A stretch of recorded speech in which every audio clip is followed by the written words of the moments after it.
What up, YouTube? I was going to call Beetlejuice for tonight's show, but I didn't feel like dealing with the chaos. So you've just got P-Dub's Arcade Loft, Michael B. the Game Genie, and Nostalgia with another episode of the Super Game Room Dudes Friday Night Just Got Live.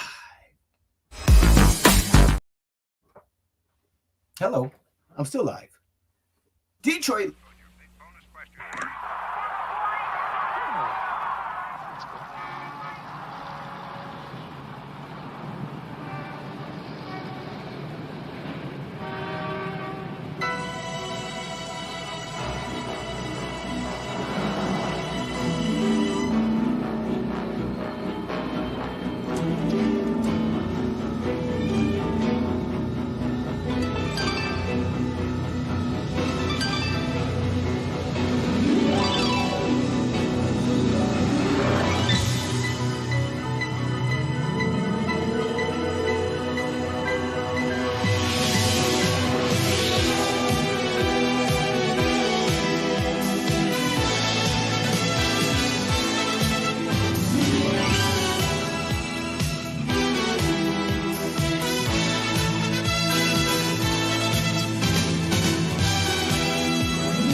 All right, I'm a little rusty. I hit the wrong buttons. I'm so sorry, guys. Good to see you. Guys, it's the Friday Fun House. Thanks as always tuning in to the longest running and your favorite home arcade retro gaming podcast show, the Super Game Room Dudes. I'm your host, P-Dubs. With me as always, Detroit Love, Michael B. the Game Genie, Nostalgia. Wherefore out though, Nostalgia. Thoughts and prayers and Nostalgia, guys. Hopefully he'll be back soon. As you guys know, he's dealing with some personal stuff. Mike, Carl, how are you? I know Mike is tired and grumpy, so it's going to be a hot show tonight. P-Dubs is a bit of a slave driver, guys. I'm not going to lie to you. A bit of a slave driver. What? Are you serious? All right. You know what? It's time to put Mike in the hot seat.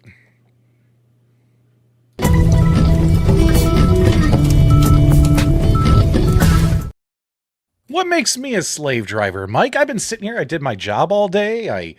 I took a nap. I woke up from my nap. I supported other people's podcast shows, and then I'm here on time. No, I was actually logged in 20 minutes early. You logged in 1 minute after we were supposed to go live. How am I a slave driver? Go ahead. Wow. I wonder why I was late or wonder why I was busy. I, too, worked my entire day job while taking care of my son, while trying to wrap up my X-Arcade X-Force Haptic Kit video. The whole time you were in my ear, gotta get that Star Wars. Do a live build during the show. Gotta get that Star Wars on the show. Guys, I did everything I could to get tonight to have tonight be a special episode of Super Game Room Dudes. I wanted to sacrifice our normal content for you viewers. I wanted to give you guys something special, a live build of the basic fun arcade classic Star Wars Return of the Jedi. And do you know what Michael B told me? Do you know what he said? He said, no. That's right. I'm tired. I set up the show, sent all the assets to everybody, did my job, took care of my son, finished a video. That's it. Guys, lazy. If tonight would have been super fun to do something different and watch this machine be built in real life for the first time, if you would have enjoyed it and think that P-Dubs had dollar signs in his eyes and it would have been a great video for all of you, give me a 1 in the chat. If you think Mike's being a selfish jerk, give me a 1 in the chat. If you think that, Mike's right and, it's okay, give us a 2. But I think, Mike, we're going to see the ones fly here. I think I got the support of the Super Game Room Dudes audience. Oh, Carl, you would have liked to watch that too, right? Wouldn't you have? Any opportunity to see Michael B, I'm all for it. Live. Hey, that's what I'm talking about. Although Dubs did ask me specifically, so I did start my build, and I brought specific parts based on his requests. So we will look at some of the basic fun Star Wars cab tonight. That's right, ladies and gentlemen. More germs. interested in seeing the X Arcade Haptic Kick done live. Oh, wow.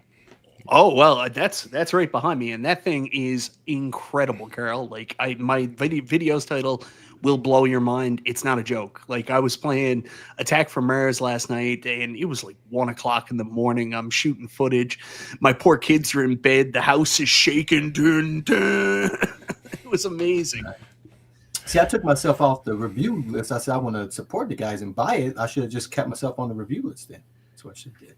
Yeah, they sent me the demo kit, and I'm really happy they did. It's not without its problems. Like a lot of the parts for the demo kit were 3D printed, and like unfortunately the plunger casing broke when they sent it out to me.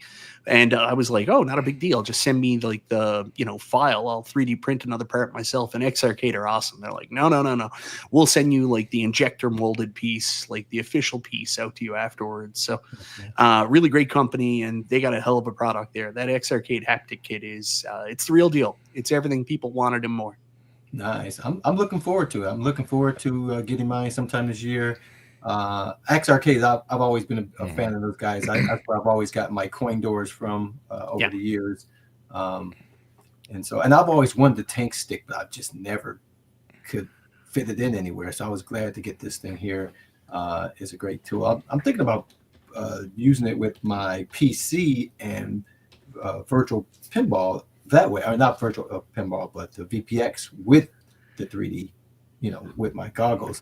But that's a project I may uncover during the winter coldness, but we'll see. Good stuff, guys. Well, that's one special treat we are going to have for you guys on tonight's show. Nobody else has this Return of the Jedi cabinet. Like Michael B. said, when others accused him of the gravy train running out of steam, Michael B. said, I am inevitable. That's right. He's got the Return of the Jedi before anybody else. I am inevitable. Michael B., the Game Genie, got it for Basic Fun. We actually got a couple pieces I asked him to bring upstairs to show you guys, since he didn't want to do the full assembly, including the yoke. And I want to see these side panels. So we're going to be showing those off to you guys in a little bit. Also, we want to talk about the new Beetlejuice pinball machine that got officially announced today. Looks incredible. Again, we're not trying to sell you a pinball machine. We have no obligations to anybody. Oh, I'm trying to sell you a pinball machine. I get $100 every time someone buys one. But what we're trying to do is convince you, hey man, pinball's awesome. Go to your local pinball arcade bar and check it out. Steam announced a new console. And what does this mean? And is it worth buying? All that kinds of stuff. There's a new R2-D2 at Home Depot, which looks incredible.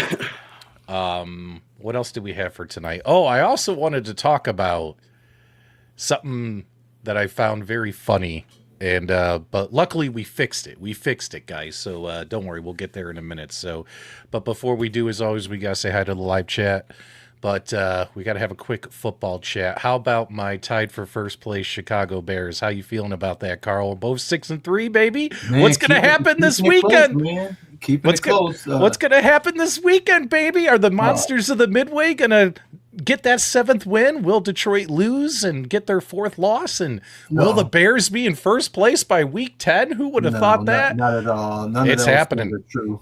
All that's going to happen tonight, Carl. We're going to down the Eagles, and you guys are going to lose to whoever you're playing. I don't know who that is. Who are you playing this week? We got somebody easy this week, I thought. No, we got the Vikings, who... All these guys are professionals. Everyone thought the Vikings were going to be incredible this year, and the Vikings have a pretty good defense, but guess what? That great defense still cost them 5 football games. So yeah, looking forward to whooping on the Vikings, and then I'm pretty sure you guys are going to lose to the Eagles. So I expect the Bears to be in first place here by Monday. Hopefully, morning. we both don't lose. The Vikings beat us out, and they're a good team defensive wise, for sure. I would love for you guys to beat them just because I don't like them. You know what I mean? But yeah, keeping it close. The North is just a battleground, man. It's going to come down to the last few games of this. Oh yeah, I think the division will be decided the last 2 weeks, whether it's between the Bears, the Lions, the Vikings, or the Packers. It'll be the last. It'll go down to the last 2 weeks. It'll go down. The Packers with that freaking tie, man. That's gotta eat. That's gotta eat you, Mike. Seeing that tie. No, that tie helps. That helps them because they don't have that loss. They can have less wins. That's true. But they have less losses at the same time. So Yeah, the Packers have been a mixed bag this year. I mean, we've been very fortunate for a very long time. I mean, going from Brett Favre to Aaron Rodgers, two of them are psychos, but like they were great quarterbacks. Now to Jordan Love, and you just don't know how he's going to work out. So, I mean, they looked good going into the season, and they just make really bad mistakes. Like they never should have tied that game against Dallas. Like just ridiculous. So. I don't know. I'm not holding out much hope for the Packers this year, boys. Oh, well, they're Super Bowl contenders, you know. Yeah, that's what you were telling me when they got that got that lineman last minute. That's not what I told you. I was giving Fox a hard time because they got that guy from Dallas, Micah Parsons.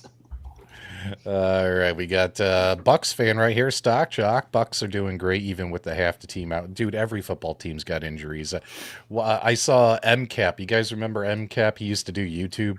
He's a big 49ers fan. He's in my Discord. Moderators share a link to my Discord. Join my Discord. He was in there crying about the fact that every team sucks and that the 49ers are way better because half their team's injured. I'm like, dude, 4 of the Bears starters on defense have been out for 4 to 5 weeks. Like, every team has injuries, yet good teams have depth, not just one player. They have what you call depth, and good coaching, good play calling will lead to success anyway, which is what the Bears are seeing right now. Well, So I don't know about that. That's a pretty asinine comment because there's some players that are absolutely integral, and it doesn't matter how much depth you have. Certain players go down, it is going to impact your season. Like if you have like a star quarterback, and that star quarterback goes out, your team starts playing for draft picks. Oh, I'm sure the Washington Commanders will be fine, Mike. I'm sure they'll be fine with Jaden Daniels laid up. I'm sure it'll all work out in the end. You guys are just not. You guys got to stop being, what do they call that? Wagon jumping fans. You know what I mean? You got to be supporting your team at all times. The Packers fan all my life. Nah. You jumped on to. You're not even from Green Bay. You heard of the Packers when you were 38 and decided to be a fan. Just because you Packers lost fan. your virginity outside of Target in Chicago doesn't mean that you're a lifelong Chicago guy. You lived in Arizona for how long now? Shouldn't you be over there with the crappy Cardinals? Mike, it was behind a Kohl's in an Oldsmobile Alero. Now, can we move on with my life here? All right, let's move on, guys. We got to say hi to who's here in the live chat. If you want your shout-outs, speak now, forever hold your peace. This is your chance where you get to be featured on your favorite arcade and gaming show podcast. That's right, Super Game Room Dudes. Let's see who's here tonight. Goofy Foot's here. Oh my God, don't get me started on his wife wanting him to paint his entire house beige. And you guys know me, my house. I think his wife is trying to kill him. She sent him up on the roof and he fell off and hurt his back. Poor Goofy. His wife is trying to kill him. And now she wants him to paint the whole house beige. And I was telling Goofy, we were playing golf last night, mini golf, walkabout golf. I said, Goofy, my house has been beige for 7 years. You've heard me complaining about it on my podcast shows. Right now we're painting, and after 7 years of looking at beige in every fucking room, you know what we're doing now? Every room now is blue, gray, purple. We're adding as much damn color. It's going to be a rainbow up in here because anything is better than staring. You stare at beige walls for 7 years, you begin to lose your mind. Don't do it, Goofy. Talk her out of it. Wife then, huh? Oh, shit. Now I know. All right. JR's here. Cyan's here. Worst Jigo. Jim the Pacers fan. Terry Galloway. Saved by Zero. JJ. Stevie Sale. Going under the knife soon. Look forward to hearing how your procedure goes. John J. DJ Beat Review. B. Kirby. Dick Watson. Retro Lab Rat. Dennis B is here. The real Zim is here. Who else is here? We got Gamer Fridge. He does a show on Friday nights. It's a good show. Make sure you check it out. He does more hosts. It needs a few more hosts. Needs a few more panelists. That's right. E Leo is here. Numba Funk 84. Holy cow, what a name. The Perfect Storm Gaming is here. That's right. If you guys want to see firefighters with their shirts off, head on over to Perfect Storm Gaming's YouTube channel. You know you want to. Meatball Saucy. Meatball, we got to do Enemy Mine for the next virtual movie night. I want to watch Enemy Mine with Dennis Quaid. We need to watch that. MG's in on that one too. Bill's Retro Gaming Show is here. Stevie B, David H, Detroit Love sneaking in the chat. Thinks we won't notice. Chris Ford, and who's this right here? Peanut Butter and Jelly Racing, PBJ Racing, getting going on Return of the Get Going on. He wants us just to rush it. Oh my god, dude! In this, it's like don't you like have an appetizer before the meal? Settle down, PBJ. My god. PBJ is like no foreplay, straight sex. Let's go. Just get in there. You could tell PBJ is a selfish lover. Am I right, boys? Am I right? Oh man, Neo's Arcade News is here as well, and we got Billy Woods Mods is here as well. I'm in on Enemy Mine. Yep, we got to watch Enemy Mine for the next movie night. Don't let Mike talk you into watching another shitty Halloween 3 is incredible. Halloween 3 is garbage, and yeah, there you go. I said it. It was just too complex for your mind. That's all it was. No, it's just your taste isn't refined enough. It's okay. All right. Let's kick off the show and have a little fun at Arcade 1UP's expense, ladies and gentlemen.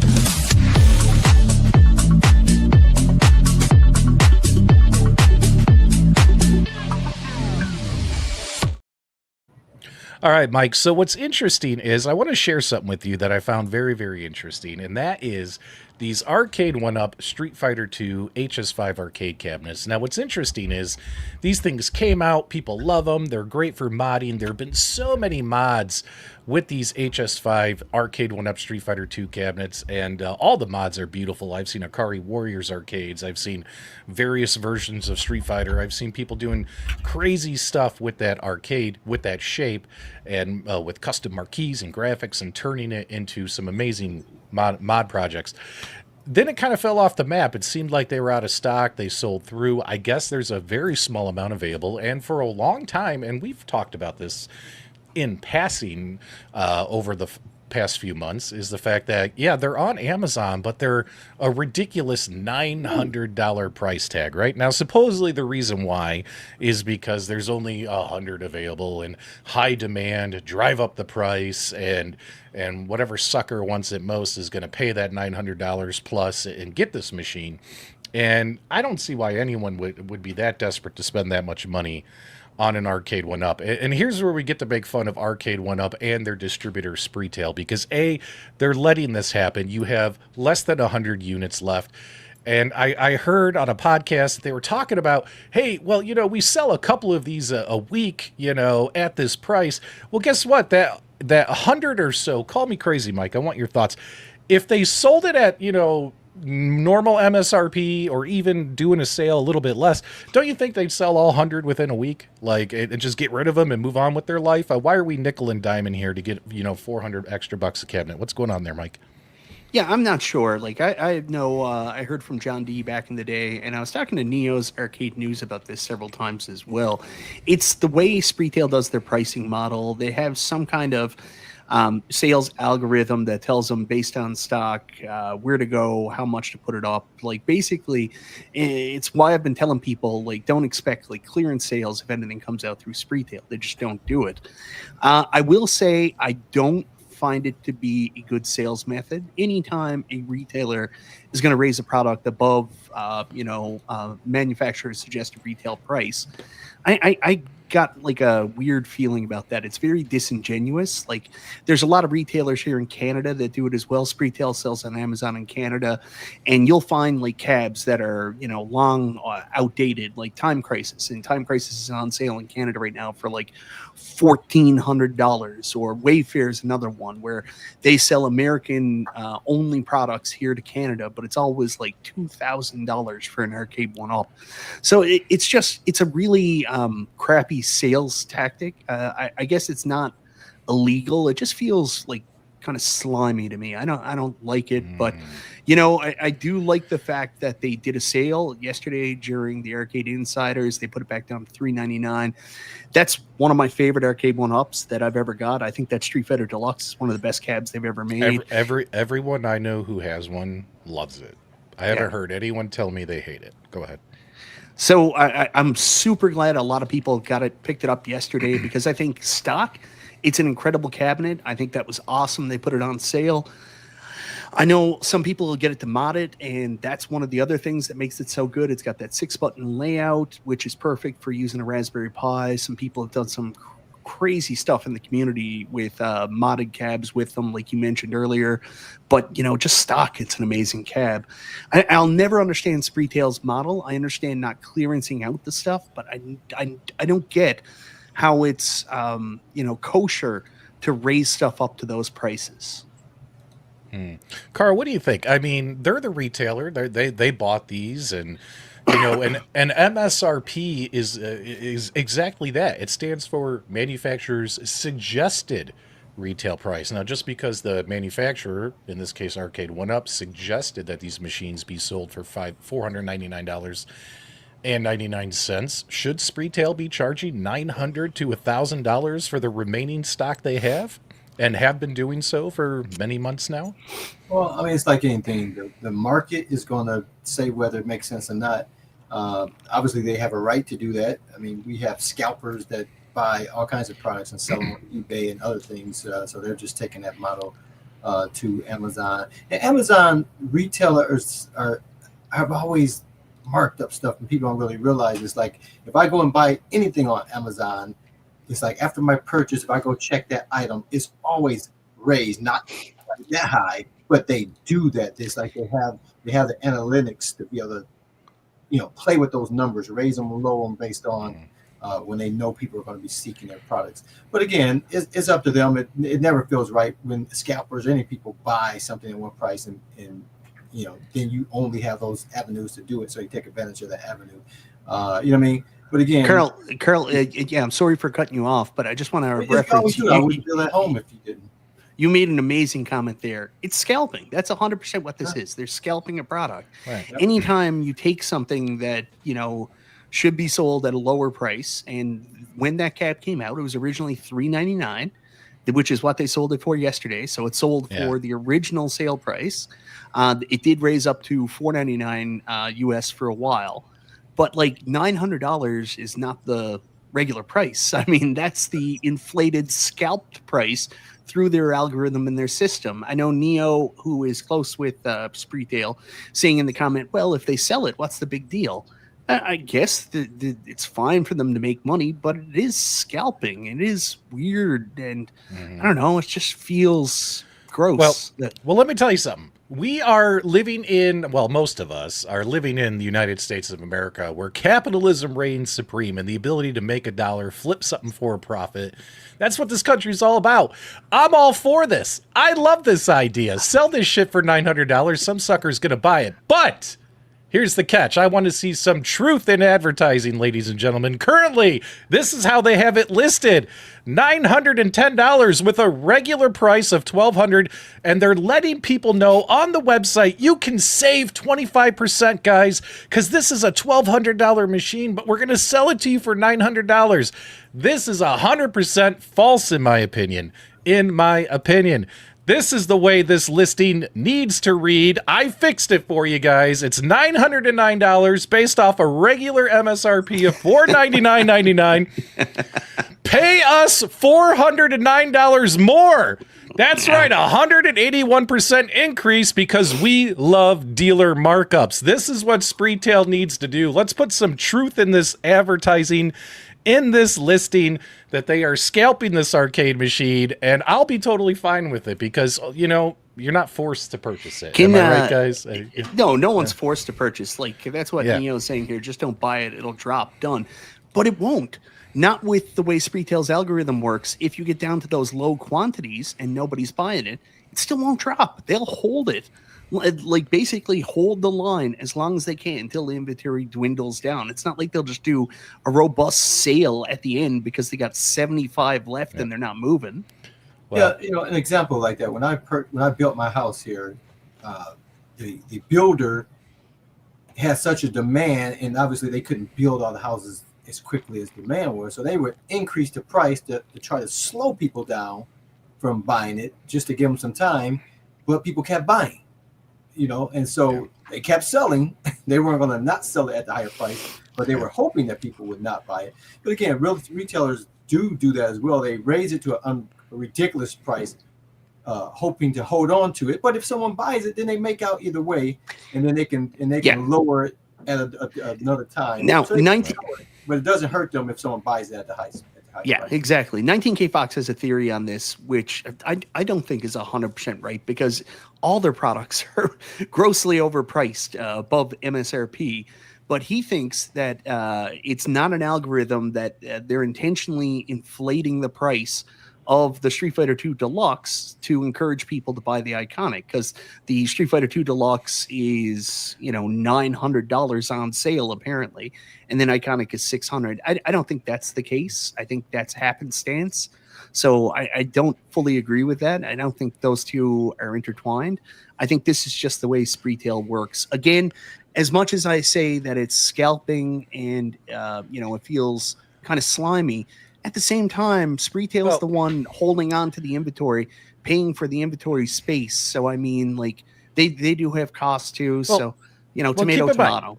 Keep in mind, arcade one-ups have been on the market for 6 or 7 years. Is this something new? No, guys, it's not. How many times have we seen when retailers release a brand new arcade one-up? Do you guys remember arcade one-up in its heyday? It would go on sale at various websites at the same time, various retailers. And what's interesting is some of the retailers would sell it for the MSRP, but there were a couple others, like maybe a Target or a GameStop, or Wayfair, where they would flip it like an extra $50 more. You know what I mean? A dealer markup, right? Like some websites are notorious for that. Liberty Games over in the United Kingdom, notorious for their dealer markups. I know some people were using the word price gouging. I don't believe this is price gouging. I believe this is what you call a dealer markup. They're the dealer and they are marking up the price. But here's what's funny: they're marking up the price 181%. Are you kidding me? Yeah, there you go. You're right, Peter. If there was a way to disable that original price thing there, because that portion is disingenuous, to say the regular price is, maybe their regular price they want to charge for it is that, but the words matter, and when you're dishonest when saying that again, this is $1,200. Hold on for a second, Mike. I just got two more words to say. But yeah, I think it's disingenuous, like you said, to have that in there to say that this is the original price and I'm giving you a bargain at this price, because that's not accurate. Look, I have no problem if sellers want to go above MSRP. You want to knock it up $50, $100, guys. We've seen that time and again. It's not criminal behavior. In fact, even 181% is not criminal behavior. But still, ethically, it looks bad. It should not be 181%. Are you kidding me? Go ahead, Mike. Yeah, no. You're 100% right. I agree with you completely. No, he's 180% right. 181% right. Yeah. It's slimy, but at the same time, it's their right to do it. And, us as consumers have to decide whether or not we're going to pay those prices. So to the people out there that are desperate enough to pay $900 for a $399 arcade, stop doing it. You're raising the prices for the rest of us. Stop doing it. Don't do it. Yeah, but JJ puts a good comment there. Like the $1,200 on sale for $900. That is questionable, man. Like, was it ever $1,200? It was never. This right here is the biggest load of hogwash, and I have to call it out. Well, not this one. I'm sorry. That one's the truth. This is the hogwash right here, guys. $909 with a regular price of $1,209. Are you kidding me? Are you kidding me? No. They said our regular market price. Like what is this? Like when I go to take my wife to a fancy fish restaurant and they're like, oh hey, you could get this Alaskan whatever and it's at market price and you don't even know what it is until the fucking bill comes. You know what I'm saying? Like what am I ordering here? Am I ordering like a shark fin? Like steak? Like what am I ordering here? No, this is the truth right here. It's 181% increase right here. Spreetail, get your heads on straight. Stop trying to screw over our community. There you go. Yeah, it's like when I have sex with my wife. I finish and she goes, "Well, that was a waste of 2 minutes." And I was like, "That was the best 15 minutes of your life." That was market value, baby, for tonight's activities. That was market value. All right, let's get off that subject. Again, we had to make fun of Arcade OneUp and Spreetail at their own expense. People make fun of us at our own expense all the time, but I think we are totally in the right on this particular column here. All right, guys, let's dive into some. We got to take a breather after that. Scheduling these podcasts. That was emotional. That was an emotional. Scheduling these podcasts, it's a lot like organizing a WWE pay-per-view, Mike. Sometimes you got to have the cooler topic. You got to let the audience cool down before we hit them hard with your Return of the Jedi stuff. So real quick, Mike, let's talk about what's happening in the world of pinball. Go ahead, take it away, my friend. I've been hogging the mic tonight. Go ahead, buddy. Carl, my man, you love pinball. Do you love Beetlejuice, good sir? I have never seen the Beetlejuice pinball, and it's been years since I've watched Beetlejuice. I wasn't really a fan of Beetlejuice. It was just such a weird movie to me. I just couldn't get into it. But I'm a fan of pinball, so I'm curious to see this at a pinball spot at the arcade and see what it's all about. But the movie is iconic, right? It has a huge following. I never saw Beetlejuice 2. But yeah, I'm interested in any pinball to go play it. Obviously, I don't buy real pinball, so I wouldn't be in that market. But to play it, I'll try anything. Well, yeah, Spooky have just outdone themselves. Like, their quality just keeps going up and up and up. Evil Dead was so good, but has such a limited market. Like, I'm a huge horror movie guy. I want Evil Dead probably more than any other pinball machine in the world right now. But man, what a great theme, horror enthused, great 80s. It looks like it's based just on the first movie. There's lots of good tie-ins there. There's even the great fucking model line. P-Dub's going. I'm sorry, Mike. I'm sorry. I want you to get your thoughts out, but I have to interject. You know what I like about Spooky Pinball and what I like about Barrels of Fun Pinball? Is the fact that you could line up all their machines next to each other and tell each product is completely different. Everything has its own personality. Whereas in a row of the last 5 Stern releases, everything is red, blue, orange with this zombie Yeti comic book style artwork. All the shit looks the same, right? Spooky Pinball Barrels of Fun are doing it right, in my opinion, and they might be the machines I continue collecting in the future. All right, Mike, sorry, go ahead. But before you do that, I would put Evil Dead right next to Beetlejuice, the 2 side panels, and then make that comment again, because very similar color palette. No, they're not, Mike. I can see the difference. It's not orange green. and blue. It's green. It doesn't look like the Marvel. It's not the colors of the Marvel Cinematic logo. It looks different. All right, I'm serious. It looks different, Mike. Get both of them up on your screen and look at them. Franchi did the art for both these 2 tables. They both use a similar color palette, so that statement is a little. Oh, okay, but this looks just like Texas Chainsaw Massacre. No, not at all. Texas Chainsaw Massacre. Does this look like Looney Tunes or any of those other machines? No, it doesn't. The last 5 machines from Stern all look exactly the same, Mike. That's true. And they reuse a lot of the what do you call it? What's the term? But what I like a lot of parts on there. Yeah. Sure. I agree. But what I like about Spooky Pinball is, look, guys, this is like the pinball machines we saw when we walked in to the pinball arcades when we were younger, right? You know what I mean? Like tables just loaded with toys and fun things, and Stern Pinball on a lot of machines. They've really toned it down over the years. Like, they make these machines as cheap as possible with less cool shit all over the table, right? It seems like these other boutique dealers, Barrels of Fun and Spooky Pinball, are going all out. Like, they remember what makes pinball great, right? And that's all this cool stuff on the table, not just one mech, tons of shit. Go ahead. Well, yeah, you nailed it. Both Spooky and Barrels of Fun are looking to do something very different than Stern. They're boutique pinball. They're going out there for really interesting themes, more niche themes, not exactly like the top of the line stuff, and they're just killing it. The fans are eating it up. I mean, Labyrinth was incredible. I'm not a Dune guy, but good stuff. Winchester Mystery House, people love that from Barrels of Fun so far. Evil Dead looks incredible. Still haven't had a chance to play it. This looks incredible. So many good ties into the movie. Like, absolutely great theme integration. The table looks like a blast to play. One thing I will tell you, like, people always play a spooky and then they're like, oh, it plays weird for me because they're used to playing Stern machines. You got to remember, spooky, most of spookies are actually wide body machines, so they do play a little bit differently, but all incredible. Like, I'm such a big fan of spooky because they cater to me specifically in the themes I want. Horror, wacky, spooky shit. That's completely up my alley. Yeah, this definitely is a intriguing table. I mean, it looks like a crazy carnival, and I like the ball locks there with the couch there. That's pretty. That's pretty interesting. Usually they lock the balls in some hidden space and you don't see them. I like that they got that right in place, so that's pretty cool.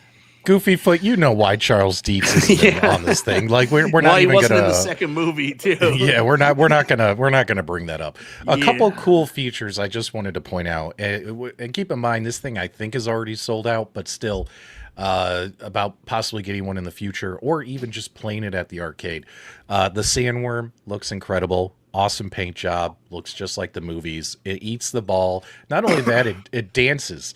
So like when they're playing that the song when they're dancing around the table, which we can't play. Daylight come and wanna go home. It is programmed to do a dance with it. Like it does dances with it. Plus it has that incredible Beetlejuice topper with the voice activation, which apparently they're going to be adding voice activation and voice features where you actually talk to your pinball machines. But I don't know how that's going to work in a loud bar or convention setting. But at home, it's probably going to work just fine. Go ahead. I always think of playing pinball with Charlie Chuck because he'll always turn to me and he's like, I can't enjoy it at these bars. Like, you can't hear everything. And he's not wrong, man. Like, especially certain games, like the theme is so important. Like the theme music, the call outs and stuff. And when you're playing at a bar with like 70 other pinball machines around and some drunk asshole named Nostalgia trying to talk to you about like when he worked at Walmart, I mean, it's just no good. It's not a good experience. Yeah. Good stuff there. Looks like an incredible pinball game. And these are the kind of themes and games I think people want. You know what I mean? Like this is great. I mean, Beetlejuice, and isn't there another Back to the Future in the works? Who's doing it? Dutch Pinball. The rumor is Dutch Pinball is doing Back to the Future, but we'll wait and see on that. There's rumors they don't have certain assets. I don't want to get into rumors on that stuff until we have more concrete info. I did want to just say, is that not the coolest pinball topper you've ever seen? That's right up there with the Labyrinth pinball topper, in my opinion. Like, so cool. Yeah, the Beetlejuice as the snake from the stairway rail as your topper. Looks incredible. Looks incredible. Holy smokes! What is that? We got a couple of those. Go ahead, Carl. You take care of it. Thumper Squid, thank you for the $2 super chat. The first Thumper Squid is a big shill for Super Game Room dudes. And then Kirby is always supporting the holy smokes 20 Super Game Room dude memberships. Thank you, brother.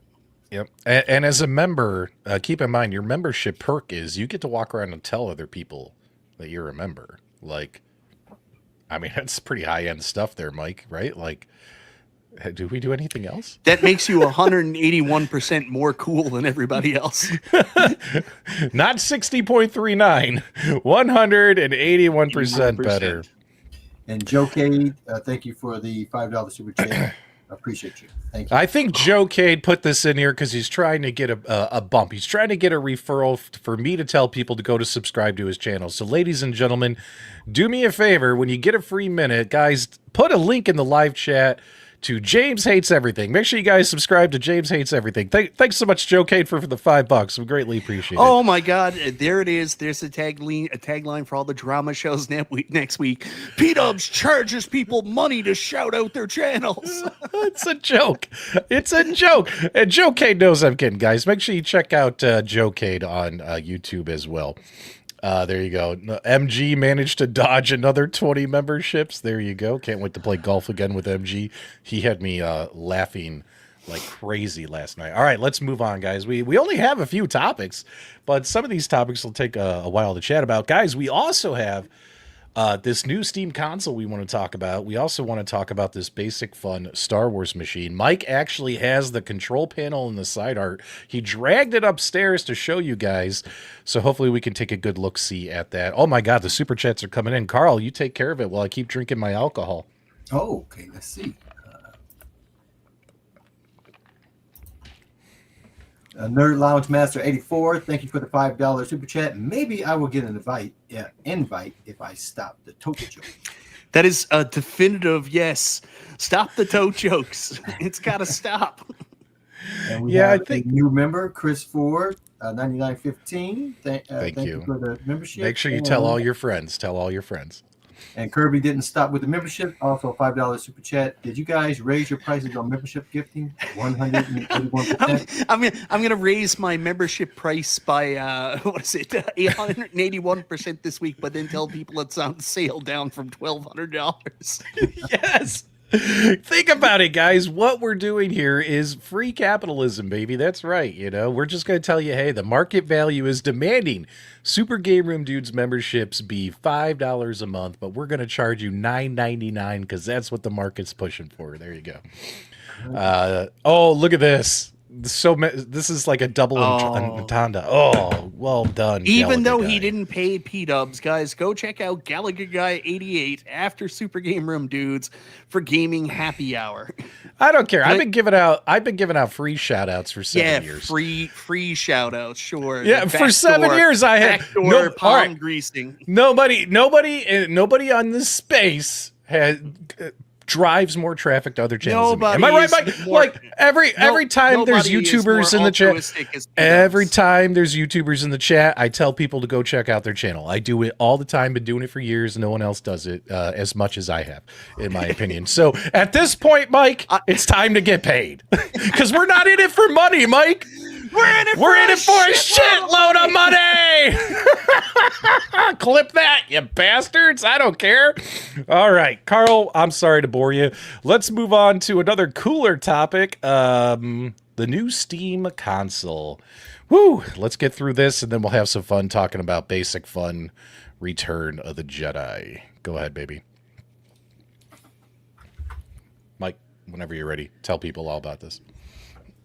So Steam kind of shocked the world this past week where they talked about their Steam Deck and everybody expected some kind of announcement on the next Steam Deck to compete with the ROG Ally Xbox X. But they actually pulled a 180 and they did this great presentation where they were like, oh, Steam machine.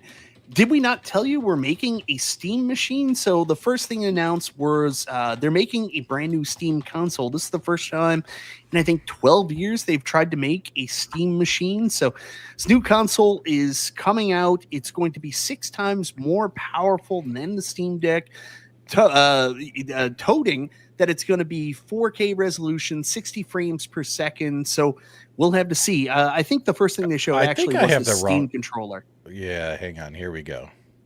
So right here's the Steam controller. So they're coming out with a... Ooh, something just happened. Oh, there you go. Okay, go ahead. So Mike. anyways, Sorry. the Steam controller, big upgrade from their last Steam controller. This one, it basically takes what's so great about the controls on the Steam Deck and puts them into a controller. At first, I was like, oh my God, that's giant. It looks like the old Xbox Duke. It's so big, but it's for those the palm pads that they have down there that allows you to do the touchscreen navigation. So that was the big thing. And then we moved on to the Steam machine. This is probably the one that's the most interesting. Basically, people are saying this is going to be the Xbox killer. It's, hook up to your TV. It's going to be 6 times more powerful than the Steam Deck, 60 frames per second, 4K resolution. People have tested it out, and they said it's a real deal. They were playing Cyberpunk on it. There's the 6 times the Steam Deck stuff. There is the new, what is that, Silent Hill F? I don't know what this game is. Some kind of, one of those. There's Sonic Racing Cross Worlds. So, yeah, I mean... This is going to be interesting. We're going to have to talk a little bit more about this because here's the thing. Everybody's like, oh, this is great. It's going to be a console. I don't know if anybody had a chance, but Linus Tech Tips actually did a review. He was there in person checking it out. He actually talked about the price, and he indicated this is not going to be priced like a console. This is going to be more expensive than a PS5, more Sure it expensive is. than an Xbox. This is going to be priced like a PC. So for the people throwing around the number for the 2 terabyte, thinking it's going to be like Yeah. $600, $700, $800, think more like the ROG Ally X Xbox edition. Yeah. This is probably going to be about $700 for the 512 gigabyte, and more like $1,200 for the 2 terabyte Steam machine. For me, that's the part that kills me on this. I was really interested until I heard Linus talk about those price points. You mean it's a PC and it's going to be priced like a PC? that's No. pretty funny. But that is exactly the reason Linus gave it. He said that usually consoles come out and they're a loss leader because they're going to make their money back on their software. But the way But we this already one own works, the games that we're going to play on it. some of us own the games, but what they're doing is this actually is a PC, just like MG said. And the way he explained it was they have to, control their inventory, because if they sold, they got an order from big business of buying 40 of these, which are used as computers that no one's going to buy games on, they're going to lose their shirts. So they've got to price protect it that way. Interesting. Well, can we just, first off, the first time I saw this trailer yesterday, or I think it was yesterday, the first thing that I thought of, Mike, was Transformers The Cube. It began with the cube.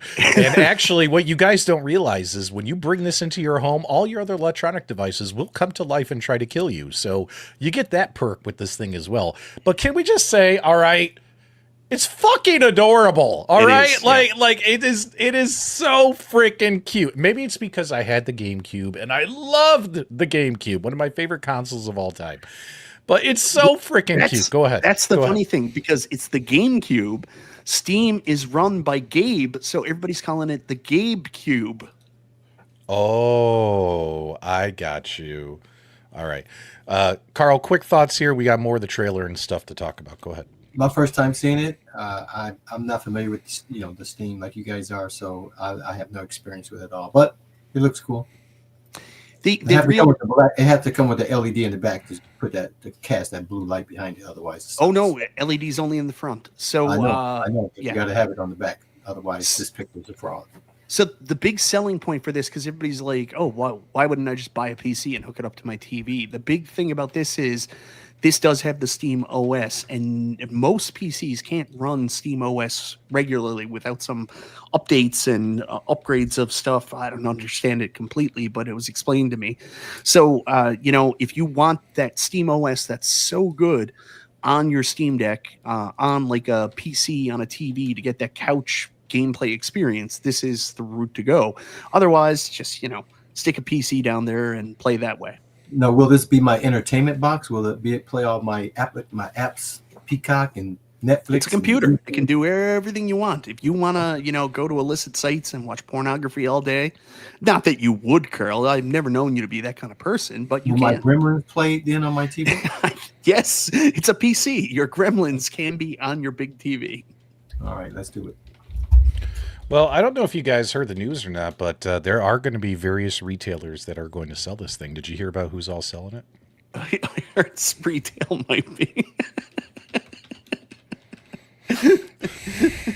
Yeah, I don't know if you guys know this or not, but Spreetail will carry this for regular price $8.99. They're going to charge you $16.29. That's right, a 181% Spreetail special. That's right, ladies and gentlemen. Big shout out to Spreetail for selling this product next year. We can't wait to pick this up and spend almost double what everyone else will charge for it. Go ahead, Mike. Anyways, a lot of people are really excited about it. I was really super gun on the FOMO. I'm just worried about the price. So we'll see when this comes out what the price point is.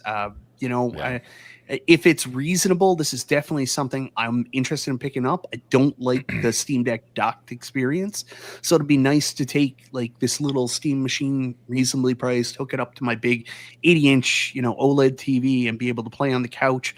But if it's a ton of money, I'm just going to keep playing games on my PC instead. Yeah. Jason Little Alien, $5 super chat. I hear Spreetail is going to charge you for a rectangle. Wouldn't surprise me. Can we before we get into their little VR endeavor here, which is coming up next, let's get this little console thing on the screen. Can I tell you one thing that I do like about this? Okay. And this is, I don't know how many people have talked about this or not. And so what do I love about the Steam Deck? I love the fact that when I go on Steam using Steam OS on the Steam Deck, I get to go to special, when I'm looking for games to play, to buy, download, and play. They have a special section on their store for all the games that have been optimized and tested and run perfectly on the Steam Deck. So there's no plug and play trial and error. Because let's be honest, you can run Steam on all of your home PCs, but sometimes for some reason, there are certain games that will not perform well, right? So what's really cool too is also, if you accidentally buy a game that you think would be run good on, let's just say the Steam Deck, which has less hardware than maybe like a mega gaming PC, you get to know like, hey, I shouldn't buy that for this reason because it's not going to run properly, right? So I see them doing that here for this as well, Mike. I think. Oh, you okay? You okay, buddy? No, I'm fucking dying, man. I think that you'll end up seeing in the store for Steam that this game has been optimized and certified and people have tested it and it works great on this particular cube, which will help people make game selections and have a much better gaming experience. So I think that's pretty cool in my opinion. Again, I really can't say buy or no buy until we find out what the price tag is. Now I have a question here. Now, can I buy this and hook it up to my ALP HD and make it a ALP 4K now and play VPX game, or I'm sorry, Steam versions of Pinball? Yeah, no. It's not how it works. I think this is only going to have one HDMI out. It does, but it does have a display port out, so you can do two Oh, screens. it does have. So you can do two screens, but not three. And it has USB, so I'm sure you can put a hub on it too. Yeah, it's only HDMI 2.0. It's technically 2.1, but they can't rate it that way. So it's HDMI 2.0. You know, to me, it looks interesting, but like it's all dependent on price now for me because I got a pretty good computer. I got this great giant 49-inch OLED monitor. I'm okay playing my Steam PC games on this, or playing them on my Steam Deck, or playing them on my ROG. So, you know, I'll be fine. All right, so that's what's going on there. Can I play Portal? Oh my God, here we go again with Portal 2 again. I swear you guys are trolling me. There is a really big rumor about this, that there is going to be a game launching at the same time this comes out, a Gabe special. Oh, really? Yeah. I wonder what that could be. It's a Valve game that everybody keeps asking for. I don't know. What is it? Oh, Halo? No. What? Grand Theft Auto? I'm not Grand Theft. Yeah. Not Grand Theft Auto. No. Hold on. Oh my God. Grand Theft Auto. Half-Life 3. Half-Life 3. There's another big yeah. announcement coming out, and people think Half-Life 3 is going to launch at the same time as the Steam machine. I gotcha.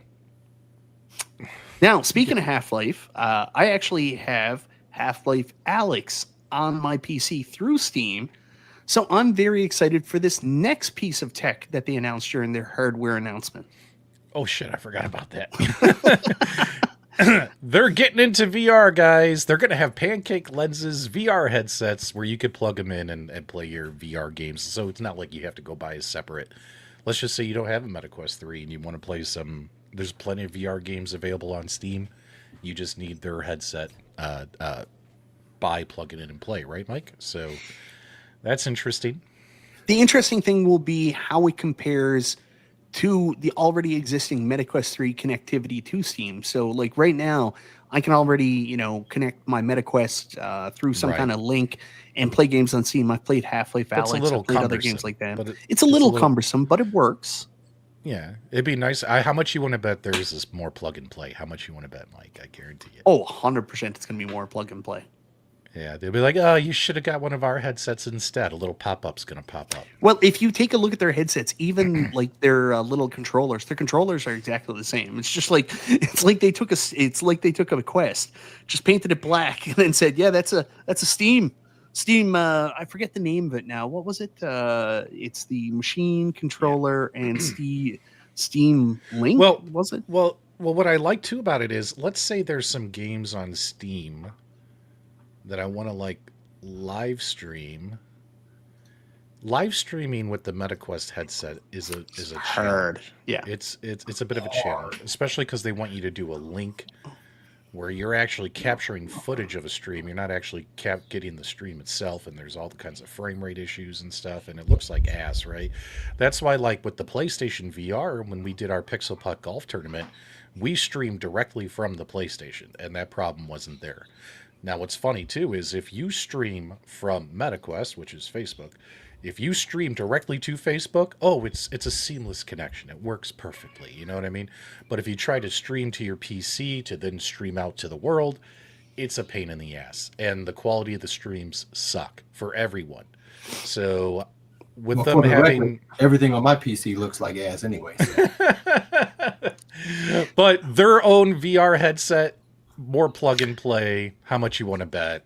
Better streaming experience. How much you want to bet? How much the other cool thing about it is you're going to be able to natively install on the headset. So, wireless, you're going to be able to take Half-Life Alyx without being connected to a PC and play it yourself. Of course, it doesn't have OLED, so it's not going to be as pretty as the PSVR 2. I don't know how good it's going to be like on the standalone headset. I don't know what the technology's like. I see some people saying it's going to be pretty impressive. I would say be cautious because we all know the MetaQuest 4 is coming out relatively soon. So, if that tech looks impressive now for the Steam frame, just wait to see what Quest 4 has in store. MG will buy it and then never play anything else on it except for Walkabout Mini Golf. Well, I will say this too: the fact that they're including the pancake lenses, which for me helped me with VR. I mean, the MetaQuest 2, I liked. I didn't play it that much. I got motion sickness because the MetaQuest 2 did not have the pancake lenses, right? And then when you guys remember when I finally opened my MetaQuest 3, whatchamacallit, I could play it. I could even wear my glasses with it, but I don't because I try to avoid damaging my glasses or the headset. And also, although I have prescription lenses, it's not a very strong prescription. My eyes are bad, but not horrible, so I can see fine with the pancake lenses. I can see fine. So the fact that they're doing the pancake lenses too in their headset gets me excited because I'll be honest, guys, PSVR, I know everyone loves the PSVR. I think the headset sucks. I think the lenses suck, and I would rather play on MetaQuest all day long versus PSVR. And I've told all you guys that before. Honestly, you better watch it because Brooklyn's going to come beat your windows out of your house. And for the record, I have the Quest 2, and I ain't got this attachment that I had from day one, and I wear it with my glasses. I've never. Yeah. So I guess people just don't know about that $10 attachment I've had. Yeah, there's different things you can get. Hell, there's even prescription, like whatever your prescription is, you could even get like these prescription little circle lenses that you put inside the headset for your prescription that fit over the pancake lenses, which, I should do as well. But the PSVR 2, in my opinion, for me, blurry as all hell, pancake lenses, crystal clear. That's just my experience, which I'm allowed to say, Mike.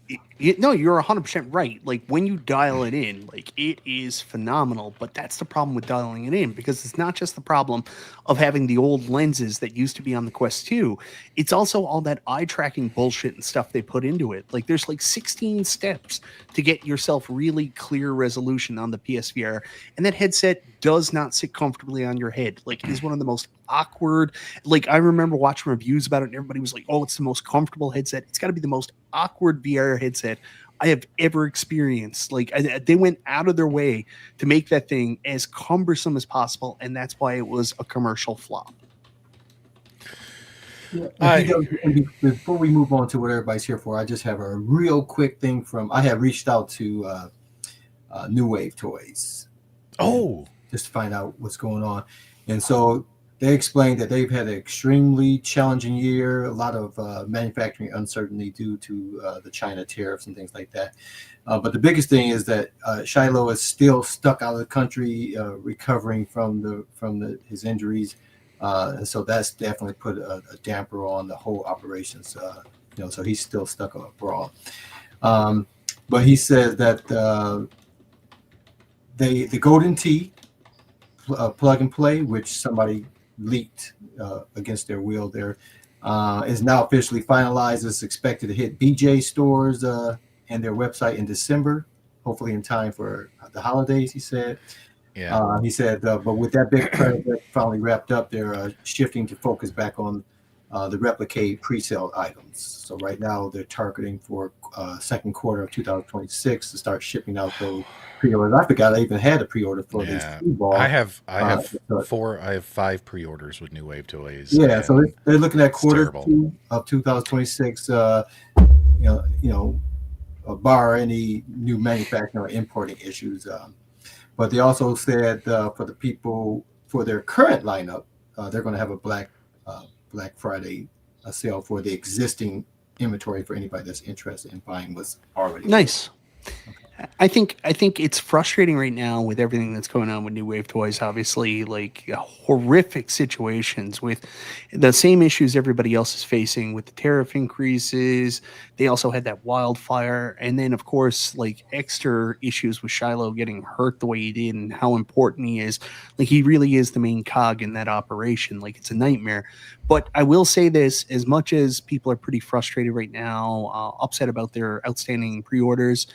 Once I think New Wave get back on track, release 2 or 3 of those products, and people see the quality, I think people will be pretty happy again. I think all that stigma will go away, and New Wave Toys will be back up and running in no time. It's always when they're not delivering, you get upset, but when they deliver, man, New Wave Toys always do a great job. So they need to get back, get a couple of these products out, and then they'll be right back where they need to be. Yeah, I agree. I've never had any problem with any of my 1/6 scale things. These things have ran from day always one. Awesome. And whenever people see it, they're always intrigued by these. My little miniature arcade back there, people love that thing. Yeah. The only one I've ever had an issue with is my 1942, and that's because when I was moving into the new arcade, I dropped it on the floor and it broke on the new premium vinyl flooring. I have to say premium vinyl flooring because MG loves to talk about it. And it don't work no more.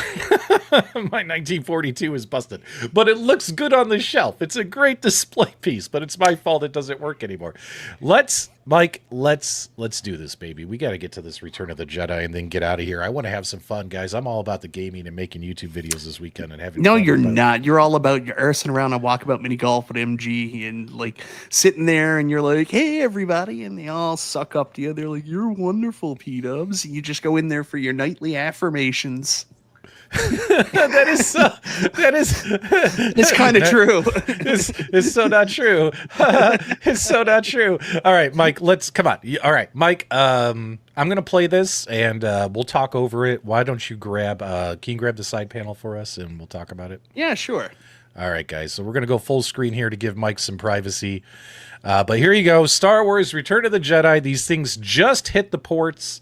Or according to some people, I guess they saw some containers landed, so expect pre-orders to go live very, very soon to get your hands on your 3/4 scale thing. And the question is it worth it? Now, when it comes to WrestleFest, this was their first machine that they released, and in my opinion, keep in mind this is just my opinion, what a way to stumble out of the blocks at the beginning of this journey. What a failure, in my opinion, WrestleFest. They appear to have done a better job with the Centipede machine, but here's the thing. How can they possibly mess up Atari Star Wars? Well, let's take a look here. Mike, let's take a look at good old Mike. What do we got there, Mike? Tell them all about it. You got a side panel, man. So this is one of the things that people were pretty upset about was, of course, the shape, but I got to tell you honestly, I like the artwork that's actually on there. Like the artwork that was actually on the physical box that the CRT sat on in the original arcade. It's pretty dope. Like it's limited, of course, because it only is meant to be on that side of that CRT box. So you got a lot of plain black there, but this is one of your side panels. The artwork on it is pretty good. It's the same material as Arcade OneUp. This is my first basic fun CAD, and I got to tell you, like, there's some serious Arcade OneUp flashbacks. I mean, they're even packed the same. Everything's the same. The instruction manual's the same. All the parts are the same. It's wild. Yeah. At first glance, when I saw the video, I'm like, that's an Arcade OneUp cabinet. How's the how's the yoke feel? I know it's not assembled yet, so but No, I've got the yoke there. Well, I tested it out a little bit before the show. I'll get to that in a second. I wanted to get everyone's now, Mike. Here's the big question: does the artwork actually look black on the side panels, or does it look gray? Because the WrestleFest looks like a washed out mess. It looks kind of pretty dark black here from what you're showing me. Do I have hope? This one is black. Like the colors look pretty good, but I understand what you're saying there because like the side panel is black, but yeah, it's black. Like I don't know what to say. I know you were. Have you held it up next to your other black arcades and does it match? And does it look as black as the others? Or does it look washed out, Mike? I need to know if it's washed out. You got me so weirded out now. I don't even know what to say.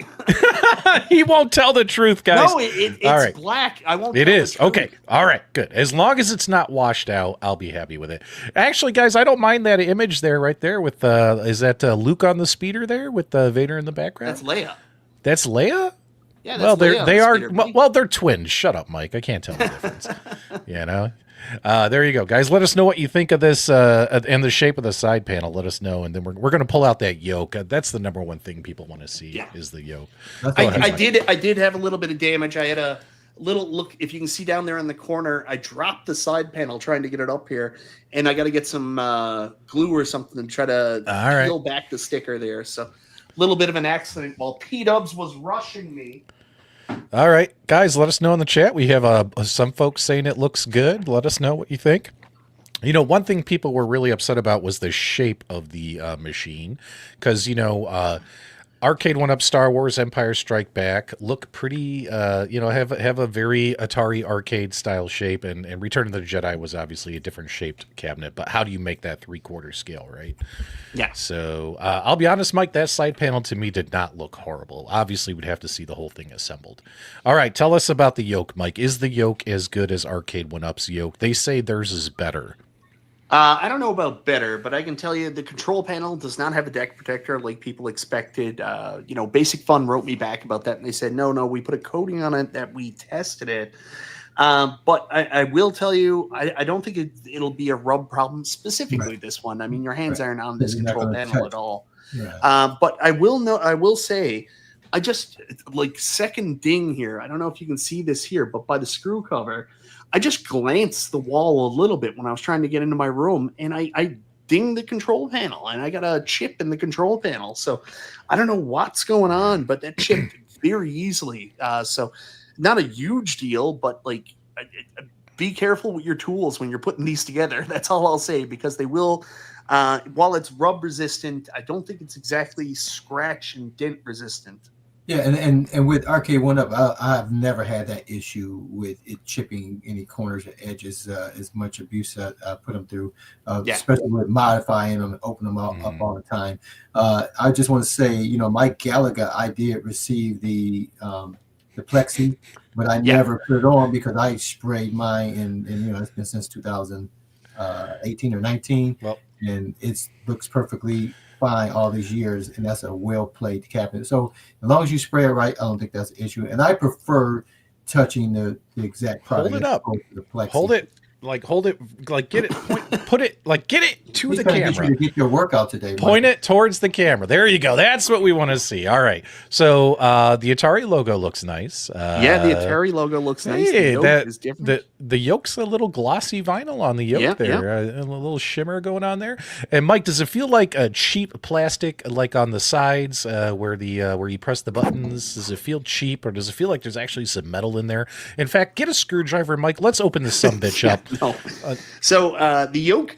I would open it up for the viewers because I care about the viewers. Oh my God, I have never seen anybody self-promote themselves. Honestly, P-Dubs, the way P-Dubs talks about himself on like YouTube, he's like, after this, I'm just gonna go walk on some water and feed the homeless. I've never done anything wrong in my life. I'm innocent. All right, Mike, go ahead. What were you saying? I interrupted you. I will say I understand what you're saying. Like the control panel definitely doesn't look as black as the side panel, and that comes from whatever this coating is, they put on to make it rub resistant, I think dulls out the colors on the control panels. So that's why WrestleFest looked grayer. I think that's why this looks kind of grayer as well. And these colors look duller. It's that Mike, level of coating. The difference here between WrestleFest and this is your hand is never going to touch that panel. You're going to only be touching the yoke. So I could care less about this control panel. I care about the yoke. I'm talking about the color of the art. Yeah, I don't care about the art on that, Mike. I want to know about the yoke. Is the yoke good? Does it feel as good, if not better, than an arcade OneUp like they promised? The yoke has great resistance back and forth. This feels good. It's got like a nice tightness to it that's more similar to Glenn's flight yoke. Okay. The actual trigger buttons here feel good. The only thing that doesn't feel good, like this is very plasticky, the handles. I don't know how durable they're going to be. They feel good, but like plasticky. There we go. And these buttons right here do not feel great. The actual bomb buttons on the back here, they feel kind of flimsy. Everything else, like the triggers, the yoke resistance, like this back here, all feel great. The only thing I don't love so far is these thumb buttons here. Okay. See, that's good. That's great feedback, Mike. Look forward to seeing your full review. It'll be published tomorrow morning. No. So you guys know how when I had Arcade OneUp the way I do this. So I'll get the cab together fully tomorrow, and I'll be doing a gameplay live stream tomorrow night. I'll be playing through the 3 games, so you can get a look at that. I'll have my review up, I'd say, probably Tuesday or Wednesday. Now, did Basic Fun, when they sent you the advanced copy, did they confirm if any characters or voices were missing that they didn't have license? Like, do we not have Darth Vader? Like, no Alec Guinness. No Alec Guinness. They took him out of the game.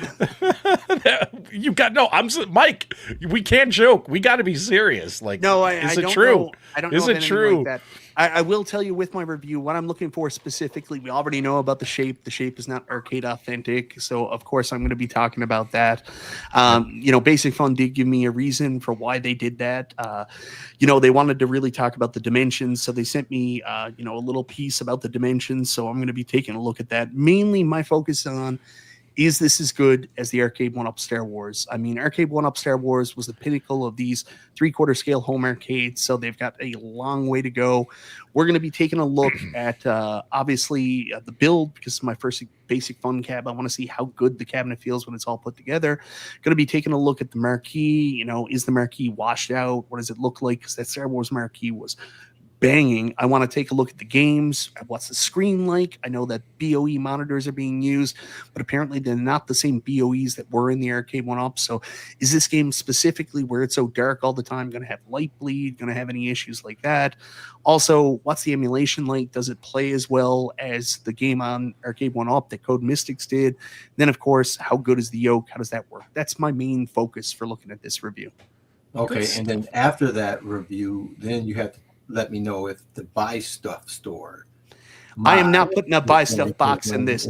One thing I might do, if the yoke when I'm playing gameplay doesn't turn out to be as good as possible, I may eventually look at putting the GRS flight yoke in there, because I still have my GRS flight yoke. So that's something I'll look at doing, because I know people are going to be interested to see if that works. As for putting a buy stuff store hack box in there, no, Carl, I'm never going to do that. But the buy stuff store it's always removable. I mean, you don't have to. It doesn't ruin. I am not getting their box or putting it in my Star Wars unit. No. But Mike, I thought you were Canadian. You don't even support Mike. It's not a box. They're coming out with their PC mod, and it has the Sega Star Wars trilogy on it. Like, wouldn't you rather play that? Yeah, I could put 400 games on this, and I'll be playing like fucking WrestleFest on Star Wars. That's what everybody does with these stupid buy stuff boxes. I just want to play the Star Wars Atari games. Mike, I don't think we can let you now, moving forward, ever put on a thumbnail, I am a modding god. I am a modding god. I am a modding god. Do you know my real Big Blue has a Marvel vs. Capcom board in it now? Modding god. And does it work, by the way? Is it working good? Yeah. Oh, man. I can't wait to... What are you going to make a video on first? That or this? Oh, this, that's the problem. When I buy stuff myself, I'll buy stuff. Like I bought that stupid Atari 7800. Not buy stuff store. No, I wouldn't buy anything from them. A bunch of shysters. So their prices are all raised up the same way Spree Tails are, by the way. I'm just joking about that. They're actually awesome. But I bought that 7800. I'm like, I'm going to make a review on it. But I'm so busy and so tired that I never get a chance to do half the stuff I buy myself. Yeah. Well, Mike, I hate to break it to you, and I hate to put pressure on you, but I already received my Basic Fun Star Wars.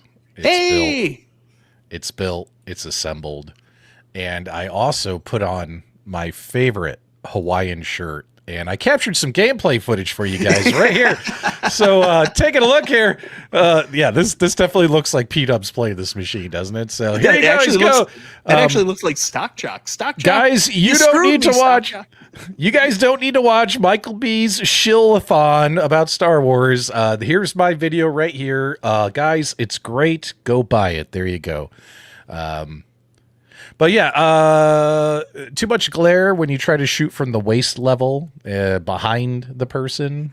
So maybe next time consult with people on how to get a better camera shot. But other than that, I mean, it's the actual gameplay. Looks okay. And Return of the Jedi, though, can I be honest? I'm not a big fan of that one. I've never been a fan of it. Oh, you guys are losers. Return of the Jedi I know, great. I know you love it. I know Console Kits loves it, but I love the Empire Strikes Back and, of course, the Star Wars. I mean, who doesn't love doing Return of the the Jedi for like 2 seconds? I'm like, yeah. Your palates are so poor. Well, sorry, Mike. We paint our houses beige here in the United States. That's your whole video game life. I'll just play the games other people think are cool. I don't have any actual taste or thoughts for myself. I'm thinking about putting the Marvel superheroes into my Big Blue this winter. But I just want to say it was very nice. It was very nice of me to film this and let other podcast shows watermark it and post it on their YouTube channel. Oh yeah, P-Dub's walking on water after this. He's gonna turn water into wine. Oh come on, we're just having fun. There's no malice here. We're all having a good time. All right, so P-Dub's is gonna cure smallpox after this too. Yeah. Oh my goodness, so fun. All right, so here you guys go. I mean, here's the thing. How could they possibly mess up Star Wars, right? Like, in my opinion, and we were talking about this, they knew WrestleFest was in trouble. They knew it by removing these characters. You would have to be a complete idiot.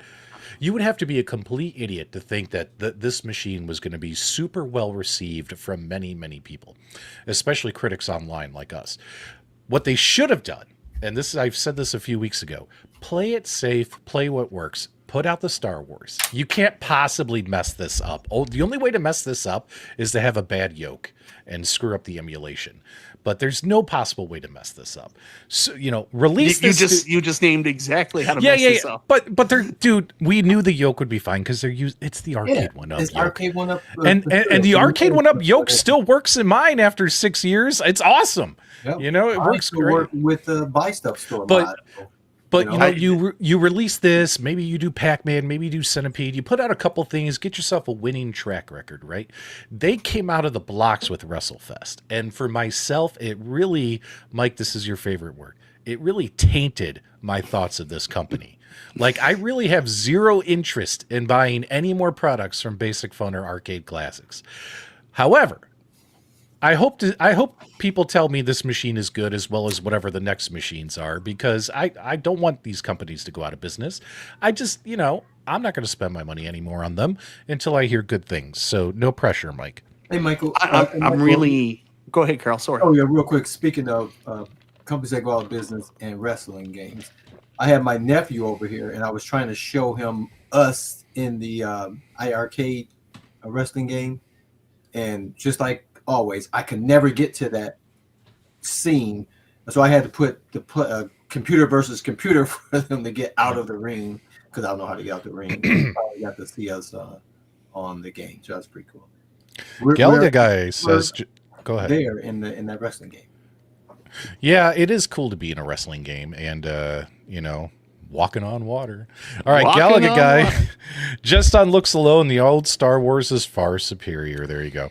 Yeah, all right. You're not wrong. I mean, like, going with Return of the Jedi was a choice when we saw, especially because like they couldn't recreate the original arcade. That was going to be tough for them to come back on. What I'm hoping for, this has a big, interesting marquee. It's got unique side art, so I'm hoping that when it gets together and when I see it in person, I'm going to like it a lot more than I like the renders. Most importantly for me, because one thing Gamer Fridge always makes fun of me. He's like, "Why do you care about the side art so much? It's going to be jammed in between other cabs," and he's not wrong in this case because of my space. I know exactly where it's going to go. I'm hoping that once it gets in there, it looks good. The main thing is I hope the marquee looks good and I hope it plays well. I hope the emulation is really good and I hope the yoke works really good. That's what I'm looking forward to. Yeah, I don't like that I don't know how they could screw they're this up. using the arcade OneUp stock, but they didn't get the screw hole covers. No, but that's the crazy thing. If you look at that side panel where they're using the cam lock system, they don't need screw hole covers. Yeah, it's it's all in the panel. It's like I saw screw hole somewhere. Maybe not yours. Maybe in P-Dub's fake video. I think I saw. The only place that you can see exposed cam locks is on the speaker panel, Is that where it right was? beneath the marquee. Yeah, but minus that, they're all covered on the interior of the cabinet, which actually, let's be honest, that does help give it a cleaner look. How many times have we used the term jokingly, these machines look like drive-by shootings sometimes, like they're riddled with bullet holes because there's so many screws on them. So it's nice to see that. I like the cam locks, like the concept of it, but then again, Basic Fun isn't using like really good cam locks that you pick up at your local Ace Hardware. I mean, we're talking like the cheapest stuff that gets manufactured overseas, these cam locks. So go ahead, Mike. Well, I will tell you, so far everything came rough. Like my box was beat up. It was a little bit waterlogged, but everything came out of the package perfect. Well, it had to go to an island in the middle of the ocean. Right? Like that's partially your fault, Mike. They had to bring it across on dog sled, right? It traveled by mounted dog sleds. Mountain goats and dog sleds. Well, most of us only have to go one ocean. You have to go 2 oceans. Just be glad that it showed up at all. All right, guys, I think that's going to do it for tonight. We got through all our topics. We hit an hour and 18 minutes. Galga Guy 88's going live. You want to go check out his channel. I did not set up a redirect, but go watch his channel anyway. If not, I'm going to go play video games and have a good time. Mike, Carl, thanks so much for your support. Guys, give us a thumbs up. Thanks for subscribing. Carl, whenever you're ready, send these people on their way. Let's go have fun. It's Friday night. Go play games. Guys, we appreciate you. We love you. And we'll see you next time on the web. See you on the web. You got to do it with empathy. A good person would have set up a redirect, like a truly, altruistic person would have set up a redirect. Well, he didn't slide us any money under the table, Mike, so we can't do that. Walking up water. He's got 5, 4, 3, 2, 1. Until next time, we'll see you on the web. There it is.